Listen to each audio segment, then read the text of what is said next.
Hi friends, SPAH ಚಾನಲ್ಗೆ ನಿಮ್ಮೆಲ್ರಿಗೂ ಸುಸ್ವಾಗತ. ಇವತ್ತು ತುಪ್ಪದ ಅವಲಕ್ಕಿ ಯಾವ ರೀತಿ ಮಾಡಬೇಕು ಅಂತ ತೋರಿಸ್ತೀನಿ.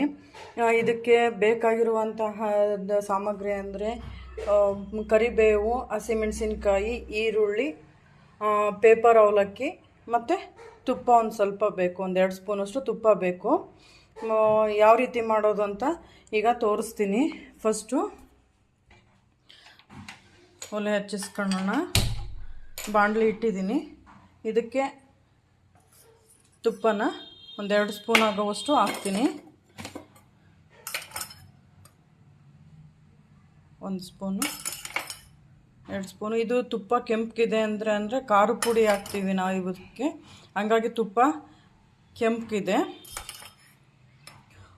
ಇದು ಚಿಕ್ಕ ಸ್ಪೂನ್ ಆಗಿರೋದ್ರಿಂದ 2-3 ಸ್ಪೂನ್ ಹಾಕ್ಕೊಂಡಿದ್ದೀನಿ. ಅದ್ರ ಜೊತೆ ಒಂದು ಸ್ವಲ್ಪ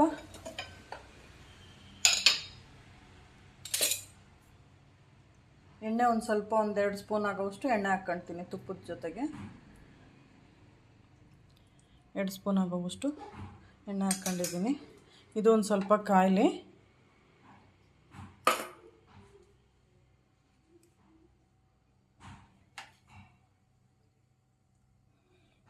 ಸ್ವಲ್ಪ ಕಾಯಲಿದು.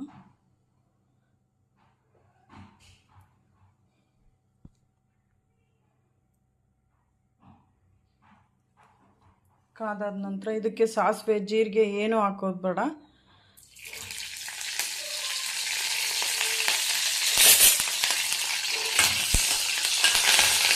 ಚಿಟಪಟ ಅಂತ ಸಿಡ್ದಾದ ನಂತರ ಮೆಣಸಿನ್ಕಾಯಿ, 2 ಮೆಣಸಿನ್ಕಾಯಿನ, ಹಸಿಮೆಣಸಿನ್ಕಾಯಿನ ಎತ್ತಿಟ್ಕೊಂಡಿದ್ದೀನಿ.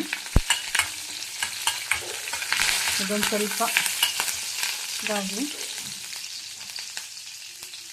ಈರುಳ್ಳಿ, ದೊಡ್ಡದೊಂದು ಈರುಳ್ಳಿ ಎತ್ತಿಟ್ಕೊಂಡಿದ್ದೀನಿ. ಈರುಳ್ಳಿ ಹಾಕಬೇಕು. ಈ ತುಪ್ಪದ ಅವಲಕ್ಕಿ ಇದ್ರ ಕಡೆ ಸೈಡು, ಹುಬ್ಳಿ ಸೈಡು ಕಡೆ ಮಾಡ್ತಾರೆ. ಇದನ್ನು ತುಂಬ ಚೆನ್ನಾಗಿರುತ್ತೆ. ಸಣ್ಣದ ಹಶ್ವಿಗೆ ಚೆನ್ನಾಗಿರುತ್ತೆ ಇದು. ಸಂಜೆ ಸಣ್ಣದ ಹಶ್ವಿಗೆ ತಿಂದರೆ ತುಂಬ ಚೆನ್ನಾಗಿರುತ್ತೆ. ಸುಧಾಮ ಕೃಷ್ಣನಿಗೆ ಒಂದಿಡೀ ಅವಲಕ್ಕಿ ತಂದಿರ್ತಾನಲ್ಲ, ಆ ಥರ ಈಗ ಹಶ್ವನ್ನ ಇದನ್ನು ಒಂದು ಸ್ವಲ್ಪ ನೀರ್ಗಿಸುತ್ತೆ. ಇದನ್ನು ತುಪ್ಪದ ಅವಲಕ್ಕಿ ಇದೊಂದು ಸ್ವಲ್ಪ ಒಂಬಣ್ಣ ಬರೋವರೆಗೂ ಒಗ್ಗರಣ. ಇದನ್ನು ಕೈ ಆಡ್ಸೋಣ ಒಂಬಣ್ಣ ಬರೋವರೆಗೂ.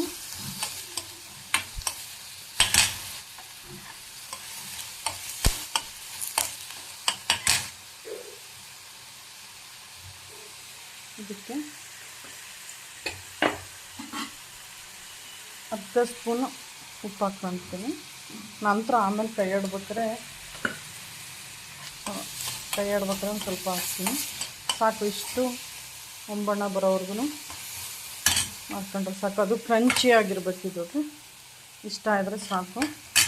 ಇದನ್ನು ನಿಲ್ಸ್ಕೊಳ್ಳೋಣ.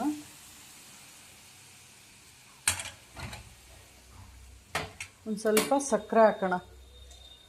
ಇದಕ್ಕೆ ಹೇಳ್ಬೇಕಾದ್ರೆ ಸಕ್ಕರೆ ಹೇಳಲಿಲ್ಲ. ಸಕ್ಕರೆ ಒಂದು ಸ್ವಲ್ಪ ಹಾಕೋಣ.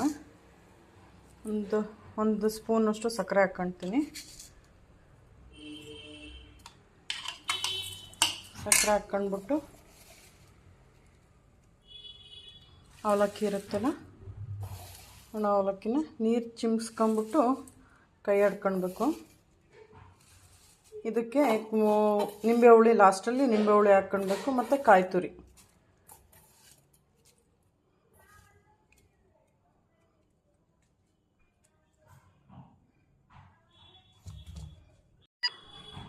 ಕಾಯಿ ತುರಿ, ನಿಂಬೆಹಣ್ಣು ಮತ್ತು ಸಕ್ಕರೆ. ನಿಂಬೆಹಣ್ಣು ಹಿಂಡ್ಕೊಳ್ತಾ ಇದ್ದೀನಿ ಇದಕ್ಕೆ. ಮತ್ತು ಒಂದು ಸ್ವಲ್ಪ ಕಾಯಿ ತುರಿ ಹಾಕ್ಬಿಟ್ಟು ಇದನ್ನು ಕೈ ಆಡಬೇಕು. ಸ್ಪೂನ್ ತೆಗಿತೀನಿ. ಇದರಲ್ಲೇ ಒಂದು ಸ್ವಲ್ಪ ನೀರು ಚಿಮ್ಮಿಸ್ಕೊಂಬಿಟ್ಟು, ಹಿಂಗೆ ಚಿಮ್ಮಿಸ್ಕೊಂಡ್ಬಿಟ್ಟು ಕೈ ಆಡ್ಕೊಳ್ಬೇಕು.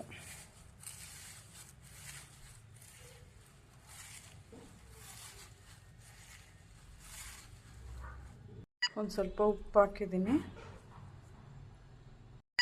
ನೋಡಿ ಫ್ರೆಂಡ್ಸು, ಹುಬ್ಳಿ ಧಾರವಾಡ ಸೈಡ್ ಮಾಡುವಂತಹ ತುಪ್ಪದ ಅವಲಕ್ಕಿ. ಇದನ್ನು ಈಗ ಎಂಥದ್ದು ಖಾರದ ಜೊತೆ ತಿಂದರೆ ತುಂಬ ಚೆನ್ನಾಗಿರುತ್ತೆ. ನೋಡೋಣ ಹೆಂಗಿದೆ ಅಂತ. ಅದ್ರ ಜೊತೆ ಈಗ ಒಂದು ಪೇಡ ಇಟ್ಟಿದ್ದೀನಿ. ಇದು ಧಾರವಾಡದಲ್ಲಿಂದ ತಂದಿದ್ದು ನಮ್ಮ ಮನೆಯವರು. ಹುಬ್ಳಿ ಧಾರವಾಡ ಸೈಡ್ ಪೇಡ ಚೆನ್ನಾಗಲ್ಲ, ಅದೇ ರೀತಿ ಚೂಡನೂ ಚೆನ್ನಾಗಿರುತ್ತೆ. ಸಂಜೆ ಸಣ್ಣ ಹಸುವಿಗೆ ಇದು ತುಂಬ ಚೆನ್ನಾಗಿರುತ್ತೆ ಅವಲಕ್ಕಿ. ಯಾವ್ದೇ ಮನೆಗೆ ಹೋದ್ರೂ ಅವಲಕ್ಕಿ ತಿಂದು ಬನ್ನಿರಿ ಅಂದರೆ ಯಾವತ್ತೂ ಆ ಅವಲಕ್ಕಿನ ಬೇಡ ಅಂತ ಹೇಳ್ಬಾರ್ದು. ಒಂದು ಗುಕ್ಕು ಆದ್ರೂ ಅವಲಕ್ಕಿ ತಿಂದು ಬರಬೇಕು. ಇದಕ್ಕೆ ಏನು ಕಾರಣ ಅಂದರೆ ಕೃಷ್ಣ ಸುಧಾಮ ಕಾರಣ. ಸುಧಾಮ ಕೃಷ್ಣನ ನೋಡೋಕೆ ಬಂದಾಗ ಒಂದು ಇಡೀ ಅವಲಕ್ಕಿ ತಂದಿದ್ದ. ಆ ಅವಲಕ್ಕಿ ತಿಂದು ಕೃಷ್ಣನಿಗೆ ಹೊಟ್ಟೆ ತುಂಬಂತೆ. ಆ ರೀತಿ ಈ ಸ್ನೇಹ ಸಂಕೇತವಾಗಿರುವಂತಹದ್ದೇ ಇದು ಅವಲಕ್ಕಿ. ಅದಕ್ಕಾಗಿ ಇದನ್ನು ತಿನ್ನಬೇಕು. ಯಾರೇ ಹೇಳಿದ್ರೂ ಬೇಡ ಅಂತ ಹೇಳ್ಬಾರ್ದು. ಒಂದು ಗುಕ್ಕಾದ್ರೂ ತಿಂದು ಬರಬೇಕು. ನಿಮಗೆ ಈ ತುಪ್ಪದ ಅವಲಕ್ಕಿ ನಿಮ್ಗೆ ಇಷ್ಟ ಆದರೆ ಲೈಕ್ ಮಾಡಿ, ಶೇರ್ ಮಾಡಿ, ಸಬ್ಸ್ಕ್ರೈಬ್ ಆಗಿ. Thank you. ಒಂದು ಗುಕ್ಕು ತಿಂತೀನಿ ನೋಡೋಣ ಹೆಂಗಿದೆ ಅಂತ. ಒಂದು ಸ್ಪೂನ್ ತಿಂತೀನಿ. ಒಂದು ಸ್ಪೂನ್ ತಿಂದು ನೋಡ್ತೀನಿ ಯಾವ ರೀತಿ ಇದೆ ಅಂತ. ಸೂಪರಾಗಿದೆ ಫ್ರೆಂಡ್ಸ್. ಚೆನ್ನಾಗಿದ್ದರೆ ಶೇರ್ ಮಾಡಿ, ಲೈಕ್ ಮಾಡಿ, ಸಬ್ಸ್ಕ್ರೈಬ್ ಆಗಿ. Thank you very much.